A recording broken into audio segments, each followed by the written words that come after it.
Our next panel, Iranian-Americans, a new political force in Washington, will discuss the emergence of a new generation of politically engaged Iranian-Americans, exploring their activities and the potential role they can play in shaping policy and advocacy in Washington.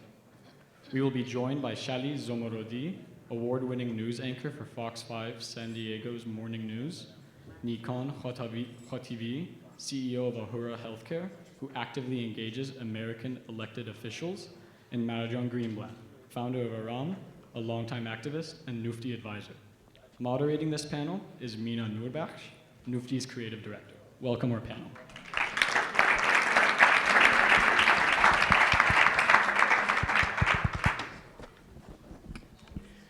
So this is quite an exciting panel for me to moderate because my family and I have been advocating for a free Iran all my life, and we're very familiar with what it takes. And only this year has it become my job, and what an honor and a privilege to do the work I do and share the stage with you all. So let's first begin with how each of you got into activism. Shally, your situation is different because you're a journalist, and depending on who you ask, you can't be as vocally active. So how did you get involved in activism using your platforms to advocate for a free Iran? First of all, good morning, and thank you to Nufti for inviting me. It's right around this time. Should be on air right now, doing the news. And when they invited me to be here today, to be on this panel, I said, I'm not the policy person. I'm not the one that's at the table making the rules and guidelines on how things should be. I've learned a lot over the past day, and there was one thing that really resonated with me yesterday. Len Khodorkovsky, I think I'm saying his name correctly, the former senior advisor to the State Department. I ran into him at the elevator yesterday, and he had said something on the panel yesterday that I found very interesting, and it resonated with me, where he said that every single one of us could be doing something to frustrate the Islamic Republic. Every single one of us. So some of you in this room may know I anchor the morning news. I have a very serious job during the day. In the morning, I get up at 3 o'clock in the morning to go to work. It's not a good time to wake up. Most people are very grumpy, including my co-anchor. And in order to bring a little bit of light to a difficult job, quite often in commercial breaks, I will walk to the audio booth and I'll say, can you please play a little Shalom Shabbat for me? And at 5 o'clock in the morning, we get a good shishash beat on, and I start to make everybody dance. I've been doing this for almost 10 years. These clips soon started to go viral.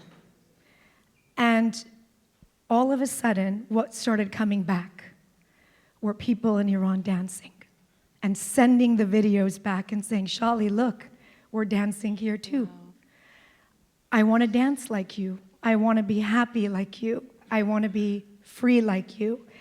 And when he said that, the reason it resonated with me is because then it opened my eyes and said, Shally, you've done one heck of a job frustrating the Islamic Republic.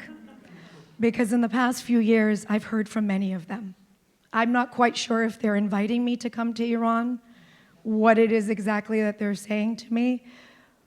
But what I have been able to do is keep a love and a light alive that without this, nothing will ever change. It's that those people want to be free, happy, and to do the things that we're doing on the outside of Iran. So it felt like over the past few years, it became my responsibility to continue to do that, to be a love and a light for them. But also, given that I'm a journalist and I do have a seat at a table with a microphone and a camera, is when these stories started to come out, to share the stories of my brothers and sisters in Iran. Wow.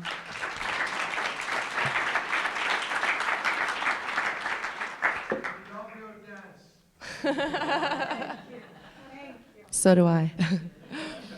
Nikan, You work for political candidates, you host them. How did you get into that work? Sure. It almost fell in my lap, to be quite honest with you. So I grew up in a small town just outside of Houston in Texas. And growing up as a hyphenated American, an Iranian-American, a Zoroastrian-American, it was super important for me to make sure that I was civically engaged. Right? People had to know who I was, what I was capable of, and where my family came from. And so my parents made sure I was volunteering in every organization you can imagine. Lions Club, Chambers of Commerce, Kiwanis Club, Senior Center. And I was always known as that young Persian guy. And so lo and behold, fast forward, I get a business degree, a medical degree, I start a healthcare company. I realized I'm armed with two tools. One, civic engagement. All these politicians used to come into my home for Persian New Year, Marjan, Jashna Sada, you name it. And then, now I'm armed with the tool of understanding healthcare and healthcare access. And so when time came for them to turn to people who had questions about healthcare, how do we fix healthcare in America, they would turn to me. Just because I was the guy next door that was always volunteering and just giving back in the community and being part of the social fabric. And so it afforded me so many great opportunities, like you said. Various appointments. I've been on the governor's healthcare board. I've served in the Trump administration. I've been to the White House a dozen times working with Kellyanne Conway. I've known the last 3 secretaries of Health and Human Services. I've traveled with Deepak Chopra. I've given talks on Zoroastrianism throughout the world. And so it really goes back to those roots of all politics is local. And so when you know your local politicians, you know your city council members, your police chiefs, your fire chiefs, the local seniors, well then, they just turn to you. And it's worked out really great for me. So I've been very privileged. And now with these doors that have opened up, I've been able to transition the conversation from healthcare now towards, hey, what do we do about human rights violations in Iran? And so recently, as you know, I've joined the Tim Scott campaign in the inner circle. We've gone to all the debates. He's come to our home on a number of occasions. And so Tim serves in a great position, obviously being on the banking committee in the Senate. And we've had such a great relationship. And again, it's afforded me those opportunities just to, hey, what about this? What about this issue with regards to Iran? It's an issue that you should take seriously. And so that's kind of how these doors opened up for me over time. Wow, that's fantastic. Marjan, tell us how you got involved in activism. Thank you. Is this on? Okay, great. First of all, I'm so happy to be here. Those of you that I have talked to before knew that I was supposed to be in Israel this week, and I was not going to be able to attend this conference, and it was really one of my biggest regrets, how to balance, being there and attending the conference at the same time. But I'm just heartbroken. I come to you really heartbroken with what has been going on in Israel. But I have to say also with all honesty, with all my heart, that this is the next best place where I could have been, among supporters, among friends, among people with so much compassion and support for really what happens, because this community in this room understands exactly what the people of Israel are going through. And I just want to thank you for that, just to start. I'm also just going to tell you how I got involved. All my life, I was very dedicated to being involved in humanitarian efforts. I was a volunteer with our local prisons. I worked with juvenile offenders. I worked for 7 years with the Anti-Defamation League, which is a prominent civil rights organization. I was working on bringing resources for underrepresented populations, and this was really my life's mission, to help underrepresented populations get representation, get rights, have access to resources that everybody else is benefiting from. Justice and equality, really, they are my personal mottos. But everything changed when the negotiations began with the Islamic Republic about 10 years ago. And at the time, we used to live in Washington, D.C. My husband was doing domestic policy work for the administration, and I got invited, because I was the Iranian wife, I got invited to a couple of Iran roundtables. And I really felt like those meetings were sieged by people who were supporters of the Islamic Republic, all of these reformists who had, or reformist wannabes, who had blinders on and could not really see the Iran that I knew about. And I had lived in Iran for several years after the revolution and knew, even with my very limited knowledge at the time of the difference between reformists and the fundamentalists and this and that, I knew they were all the same. But there was just such jubilee over the election of Rouhani at the time, and such promise that, yes, we're going to engage in negotiations and everything is going to be okay. And I knew right away that I had to do something, but I really didn't have the skills. But I wanted to do something in order to change the dialogue and change the conversation. I could write, I could speak, I could connect people who had firsthand knowledge, but and I gathered those people together. But all the doors were shut. You could not publish an article in the newspapers. You could not get a representation on a panel like this. There were no organization like this to even give us a platform for a conversation that was slightly different from what was going on in this storm of negotiations and diplomacy with Iran. There was no room. You were either called a warmonger or you were called a diplomat or pro-diplomacy and pro-peace. And I was often called a warmonger. So I had to change the narrative, and that's how I got involved.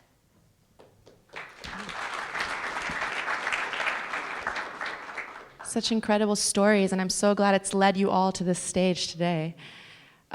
So I'm curious, for me, being an Iran is a part of my identity. I mean, I'm nothing without it. Did you all, feel any more or less in touch with Iran, before and after advocacy? I'll start with you, Marjan. So I told you I felt like I did not have the skills to do this. And my biggest weakness at the time was that I had at the time lived away from Iran for, 30 years, 20 years, and I felt like my Persian language facility had diminished.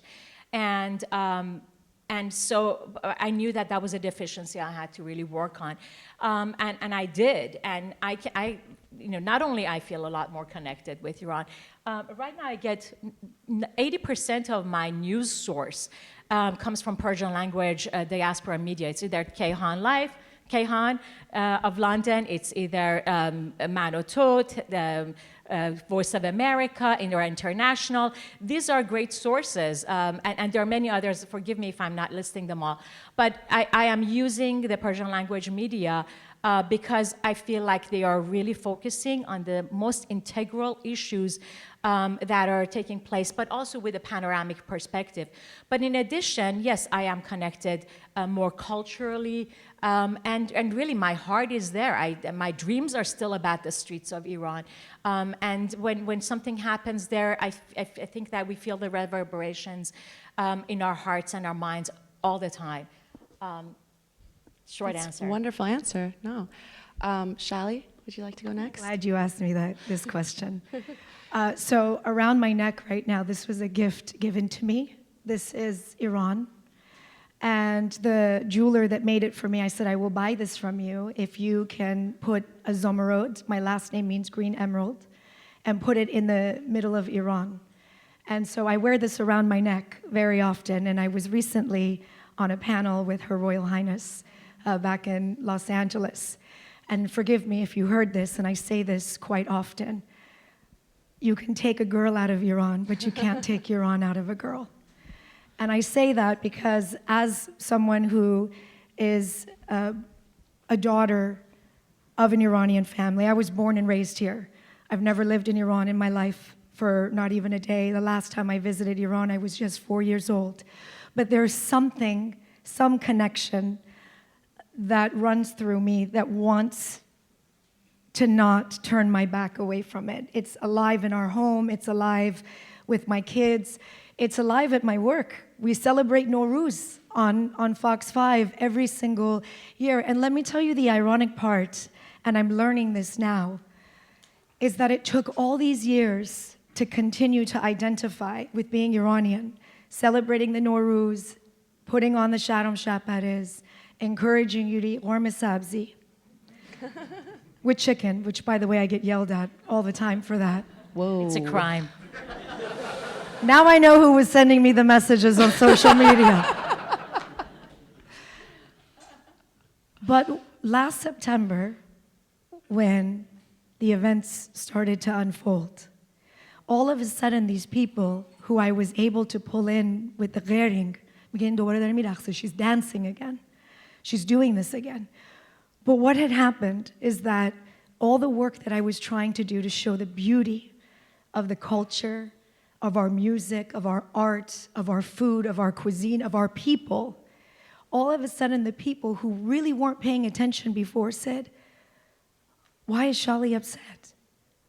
Non-Iranians, and we'll get to that in just a minute because I think it was Michael, I don't know if he's still here, who just made a comment in this previous panel talking about the importance of engaging non-Iranians in this conversation, is that when they see my morning news anchor that I see and I wake up with for the past 15 years, I can see the tears in her eyes. I can go to her social media and she has her head buried down talking to her kids and she's talking about Iran.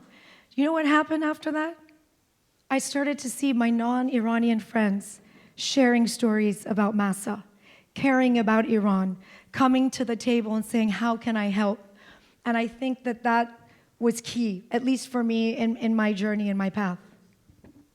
Nikan, I'm curious, you know, going along with what Shally's talking about, you know, there has been a lot of change in the past 12 months. I mean, the activism from non-Iranians, Iranians has just been monumental. What else do you think has changed in the past 12 months? And why do you think people are more engaged now?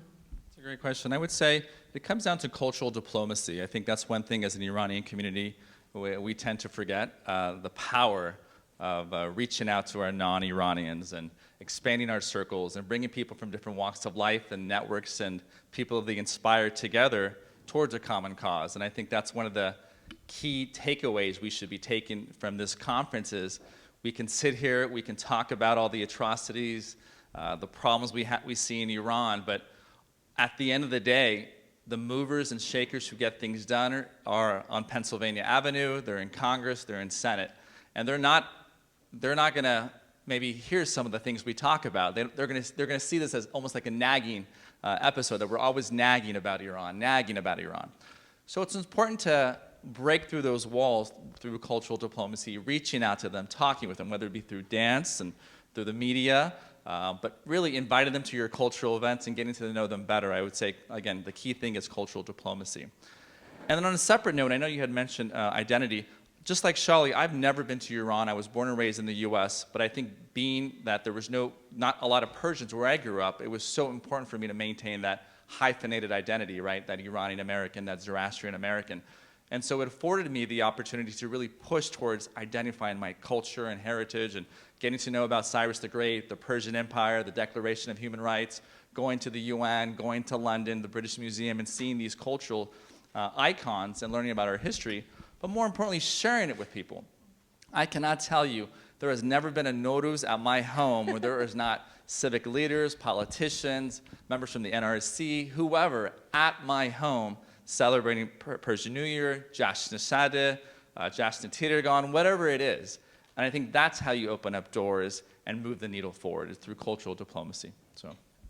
That's fantastic. I mean, definitely, you know, growing up in elementary school, everyone knew how to pronounce my last name. Everyone knew, you know, about Cyrus the Great because I made sure that they knew.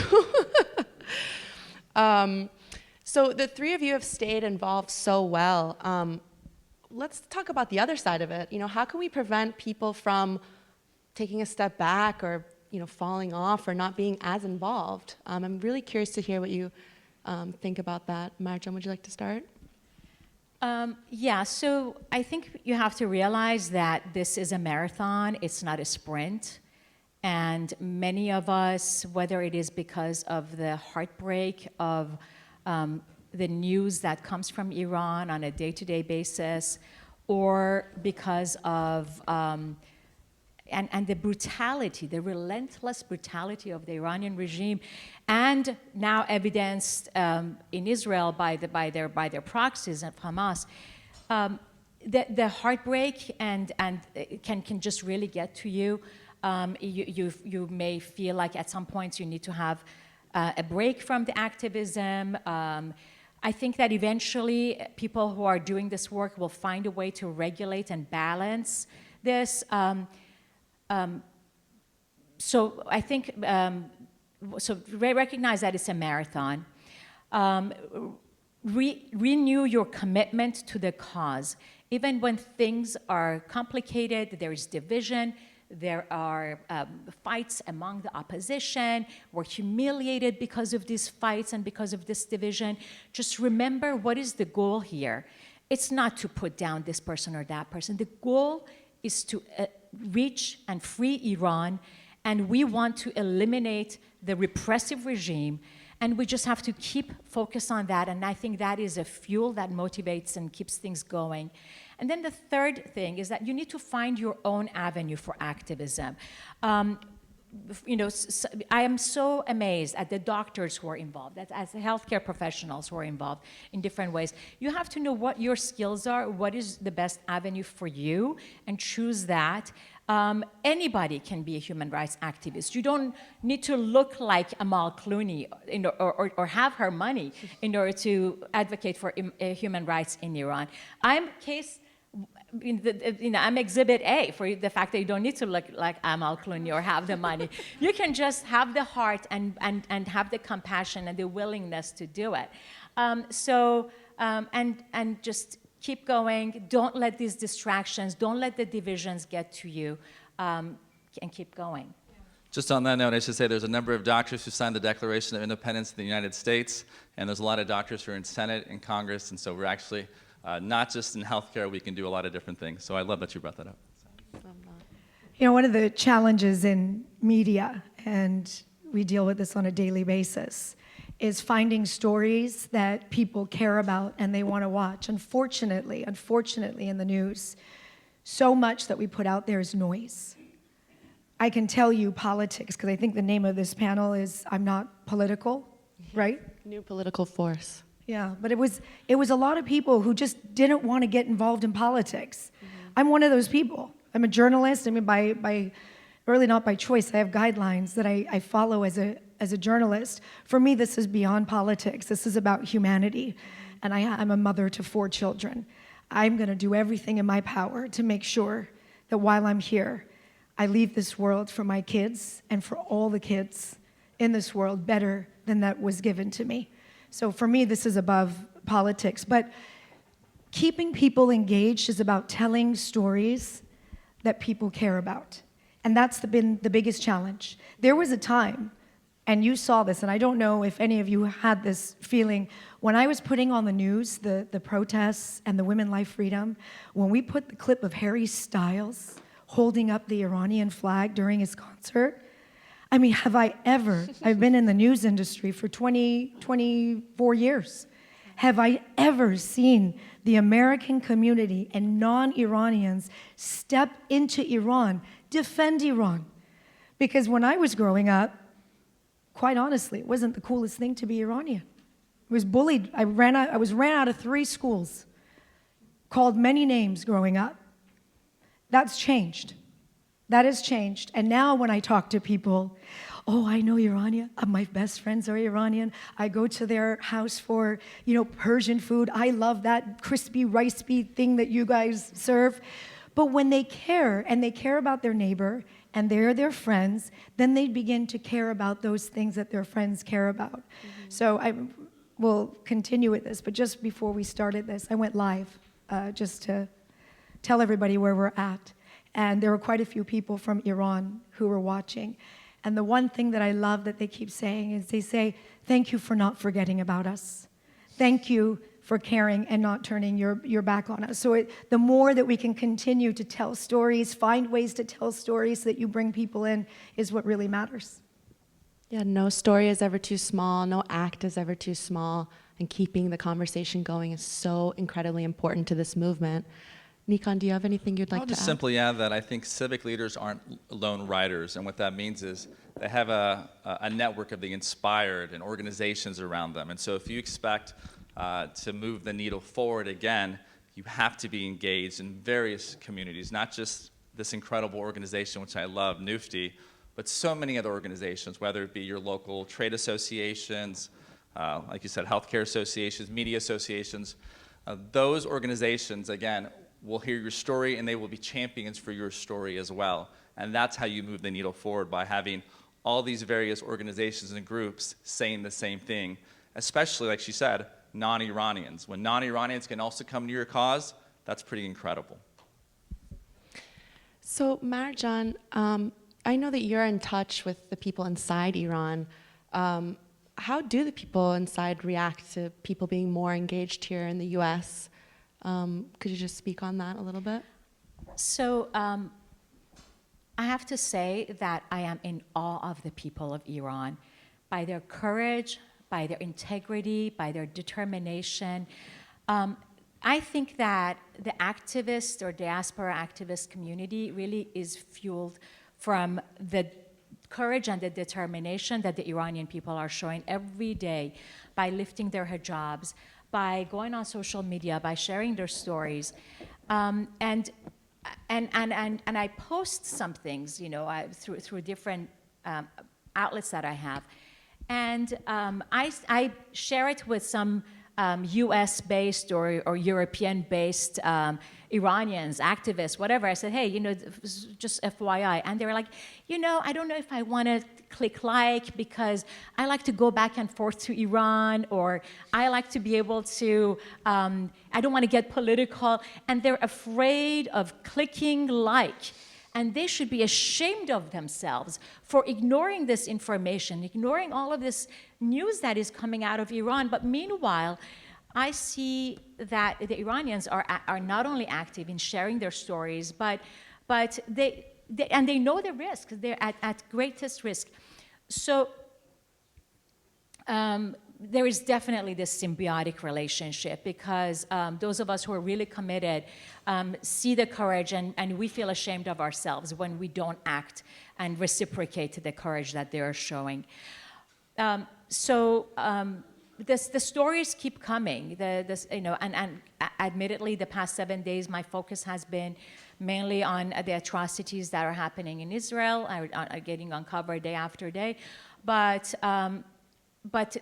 people who are sharing stories of the discrimination that they have experienced, the unfair arrest and imprisonment, the torture and the humiliation they have experienced while they were in prisons. These are stories that need to be recorded in history. These are not just part of the news that you will glance through. These are things that in the future, in the near future, I hope, we're going to look back at all of these atrocities that are happening in Iran by Iran's practices around the world. And we're going to have to ask ourselves, what did we do to stop it? What did we do about it? Did you raise awareness about it? Did you show support to the people who are suffering? If you had an outlet like Shally, did you use your platform to give them a voice? If you're a politician, did you vote in a humanitarian, honest, dignified way that will not only do the right thing, but also secure your own national interests in this country and in, honestly, all of the world? So I think that our destiny is just connected exactly to the destiny of Iranian people, and that's why we have to continue to echo each other. Just one last comment. Sure. There was an echo chamber conversation about all of the Iran insiders here yesterday, that the Iran insiders would just keep repeating what they wanted to do. We need to change the dialogue, and we have to create an ecosystem so that there is this conversation, this constant conversation and reciprocation with the people of Iran. So in all of that, there was one part of what you said about social media. And I know social media has become such a great tool for us to continue the conversation, to be in touch with the people of Iran, and to share their stories. And so, Shally, I wanted to ask you, so you know, I'm a huge fan of your IG lives. I love that you do that on your own, that you have conversations with the Iranian community on your own. And it's just a great way to connect with them. How has technology and social media helped you to be in touch with Iranians and advocate for a free Iran? Yeah, I think everybody in this room knows how powerful social media has been a tool. There was a day and age when news broke. You'd have to turn on the TV station to see the clip, what's happening. Right now, right in our phone, in 2 seconds, you see what is happening in Israel, in Gaza, in Iran. You don't really necessarily need a TV anymore, and that's a whole world that we as journalists and television news journalists are dealing with. But social media was really at the forefront of this. The connections, the people that I spoke to in Iran, the connections that I'm able to make in Iran, how we can connect those in Iran to here has just really been one of the most powerful tools. I speak to people in Iran live. There was recently a live, I was telling my husband, and I giggle at this, and probably it's not, shouldn't be as funny, but I think it was live ones dancing, and then people started coming under and said, Shally, the Basiji are here. They're here. They're talking. Oh, and then I stopped and I looked and I said, hello, welcome. And I said, because of the hope and the light and the love that I tried to do, I said, we're coming back to Iran soon, and we're going to throw a big party in Iran one day. If you are good to the Iranian people, and you take care of the Iranian people during this time, we may consider inviting you to that party. And these conversations that you are able to have, the frustrations that you're able to create just by a telephone, just by dancing, just by having hope, and keeping that alive for the Iranian people, that they can move, they can say, I want to do this. Most powerful tool is the social media. You know, I'm just going to add to social media. I think it's a great tool and a resource for us to use. I'm a little bit more old school. I love human connection. I love face-to-face connection, touching, reaching, talking to them face-to-face, and showing them in real time in front of them. And I find that's helped me move the needle forward when it comes to at least healthcare policies in the U.S. and even national security issues when it comes to, even last night, Your Majesty, with your husband, introducing him to the Secretary of Health, Secretary of Homeland Security. Again, it's human face-to-face connection that I feel like gets things done. And I think social media is an avenue, right, to get the word out there, but to execute at the end of the day, execution requires people. And people want to connect with people, and I think that's super important. I think that was a triggering word, I gotta say. Execution requires people. Do not say that in front of human rights activists. It's triggering. But we understood what you meant. I think, yeah, social media has just been such a powerful tool. I mean, back in my day, when I was starting with my family we were organizing demonstrations. I mean, all we had was Facebook, and we had to call people. We had to speak to people, to tell them to come, to tell them to get engaged. So the fact that we have this tool, I mean, there's no excuse. There's no excuse not to get involved. No, but can I talk on that too? Because the whole topic that I thought was, I'm not political, is that what I saw over the past year, and I think it took one of these massive protests in Los Angeles that I went to, that I stopped and I looked at all these people and I said, my gosh, all these people didn't get to grow up in their home country. All these people, including myself, my life would have been so different if my mom and dad didn't leave Iran. I wouldn't be here as a journalist on an American television news station. I would have been living in Iran. I mean, that's what the reality is. And when you look at the trauma, this is why when I say, why isn't that person speaking up? Why aren't they sharing? Why aren't they stepping into this? There is such incredible trauma in this community. And when you're scared and you feel betrayed and you are sad, there are a lot of people that will repress that. And a lot of Iranians cut that 40-something years ago when they had to walk away from their home. And for them, and I saw that in a lot of them, was one of the reasons why they didn't want to touch this. I'm not political. I'm not going to get involved in this. Because there was a lot of pain. And when you got back into this, you started to look at your own life and what you lost. And I think for that, it kept a lot of people back. Now, once you started to see one, and then two, and these protests started getting bigger, and then you're like, wow, look at that young person there. Okay, I'm gonna join my friend. This thing grew, and it grew. And I'm hopeful, even though I know that there has been some conflict, challenges, and you feel, and I've had people tell me and say, Shally, it's over, it's done. I mean, we just did all this stuff. We went on the streets, people very close to me. Nothing happened. And I said, oh, but something happened. We may not see it, but that game of Jenga, you know, where you start to pull the pieces out, if you keep knocking at the bottom of this and the bottom of this and the bottom of this, at some point what's going to happen? It's going to begin to crumble. So I hope that people don't walk away from this and they keep their hammers and they just keep hitting at the bottom of this, because I promise you, in my lifetime, I am going to play Sharm Shapare, and I'm going to dance my way back into Iran.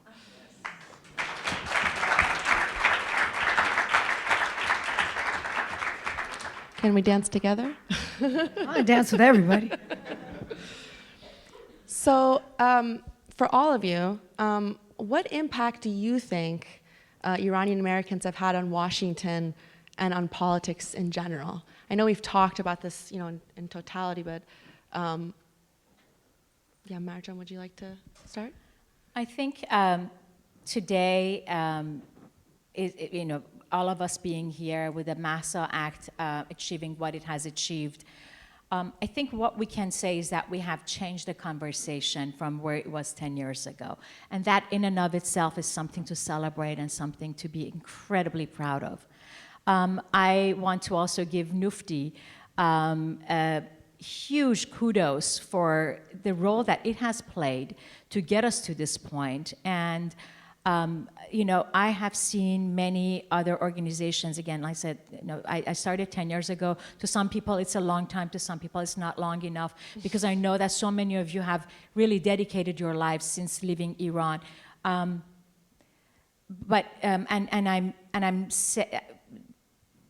witnessing that many people try to do the work of countering the work of the Islamic Republic's lobby in Washington, and it didn't work. But Nufti has been a conversation changer, and I'm so proud of being an involved member of the organization. So I think it began with a narrative, and I think it's amplified by changing the public opinion. We have created a new ecosystem of conversation, whether people want to be involved in cultural affairs. They don't feel like they are selling out to the reformists if they want to celebrate the Iranian culture. Because, again, a few years ago, that was all controlled by the pro-regime lobby as well. And that was the gateway, by the way. The culture was a gateway to entering that dynamic of you're either a reformist, you're either a warmonger or you're pro-peace. And everybody wanted to be pro-peace, and they wanted to celebrate Iranian, you know, food and culture and music. So they went and, you know, they were herded literally to that direction. But we have Nowruz celebrations. And again, the Nufti's Nowruz celebrations are another way that we are creating this cultural avenue for celebrating our cultures, and also making a statement about where our values are. But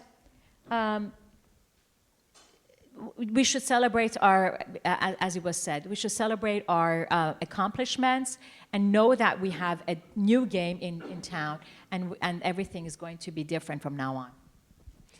Nikan, I'm curious, what do you think Iranian-Americans, what impact have the Iranian-Americans had on the political landscape and in Washington? Oh, incredible, I think, for a minority in the U.S. And it just didn't start this past year. I mean, there's been Iranian-Americans that have served in the Department of Justice, the Treasury, Health and Human Services for decades. They've been political appointees, they've been career employees. So there's been a lot of Iranian-Americans that have impacted the fabric of the United States dramatically. So I love that. What's different this time around is now we're seeing that conversation shift from our respected trades and fields, again, healthcare, treasury, justice, and so forth, now into the issue of Iranian human rights and regime change and better diplomacy. And so I think what's different now is we have an organization called Nufti that has incredible credibility and is bringing people from all walks together and is changing that conversation, and they're taking the next steps now to put together policies and actually engage members of Congress and Senate and the executive branch, and hopefully not getting them fired. That Kamran does a lot when he meets with them. But they're doing a great job, and I applaud them, because I think for an Iranian-American organization who wants to work with changing this regime, they have a very strong name in Washington. I'm very proud about that. Thank you. So Washington's for us, it's for people, but we often talk about this on the news, and every poll that we run is that most people in the United States don't want to do politics. It's not a place that they want to be in. I think for us as journalists, our job is to take very complicated stories, and I have 45 seconds to tell you about the story and why it's important. This past year, and I had these conversations, I don't know if Sarah's here. Is Sarah here? Or actually she left. There, yeah, we were live together. So here's an example. So I've interviewed quite a few people here that are in this room. Sarah was one of them, and we were talking about, was it the Mahsa Act at that time? And after we were doing that, by a simple live, people who didn't, because they feel powerless. Washington is just noise, and it's people fighting, and I am nobody, and I can't make a change. They're just going about their lives, and they'll get involved when they really, really need to. But look at something so simple as that they learned. That right after the live, the messages started coming and saying, wait a minute, Shally, all I got to do is call this senator? That's it? That's all I got to do? And they started to learn, and they were taught how they have power in this system. And that's something that is very overwhelming and intimidating. I know this is the audience that I speak to. They don't understand most of what we are talking about. They don't understand what's happening in this room. And the conversation that I had, and when I interviewed Cameron, who has been on Fox 5 multiple times, thank you, Cameron, for always making that available, I always ask him at the very end, please tell me, explain to us why Americans need to care. Why do you need to care? It took a really long time, and maybe they're starting to see when I was talking about Iran, and I said, open your eyes. I said, because one of these days, what's happening in Iran is going to come knocking at your door. And until that day comes, most people are not going to open their eyes. And at that time, it's almost too late. Look what's happening right now. Look what's happening right now. And this was conversations that people in this room, the smart policy thinkers and everybody that's in it, could predict that this was going to happen. I'm going to add to that. I'm going to just simply say that, again, we have to change the narrative. Civic engagement doesn't mean that you're not political. It just means you want to make your community a better place to live. And again, all politics is local. We can talk about DC is very intimidating. It can be very intimidating. It can be very slow. I think the Founding Fathers wanted the process to be a little bit slower. But I would argue to you that if you don't know your local city council members, your local mayor, your local district office for your congressional leader, then you're doing a disservice for the community, because, right, that's where change actually happens. And so I encourage you to go back to your communities. You might be active online, you might be active in DC, but if you don't know your local city council members and local district director for your congressman, then you're doing a disservice for the community. So please start there. Can I just add to that? I want to add two things to it. I think one, also the news coverage is so important, and I think we are doing a good job of providing information about what is happening in Iran to the outside world. But I think we also need to show the English language media that this news and information is going to get consumed. So when there is an article in English language newspapers, or there is a television clip that gets produced, first recognize that those editors had to go through a lot of trouble to make that happen.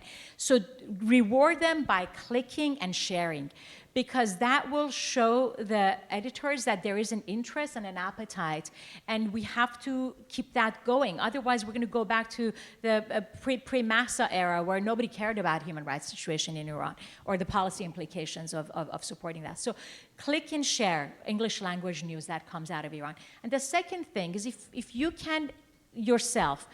There's nothing else you can do, you can financially support the entities that are doing that, beginning with Nufti. And if that is not, and if you don't have access to the finances yourself, find someone who can and just talk to them logically and help them understand. You know, I'm glad you brought that up, Marjan, because even if you don't have good writing capabilities, right? You can't write your own op-ed. I've written so many op-eds in my career, and I've had organizations help me write those op-eds. And that's why I love Kamran and Chairman Ganji and Razvan so much, is because if you live in a local community, talk to Nufti. They will help write an op-ed for you, an opinion piece, right? And then you can get that published in your local paper. And who reads that? Your local citizens, your seniors, your politicians, because that's where they go to for a lot of their news. And so keep that in mind. That's where Nufti can be a great resource for you as well. Thank you so much for mentioning that. This conversation has been so encouraging. It's really shown how far this movement has come, and it's continuing to go.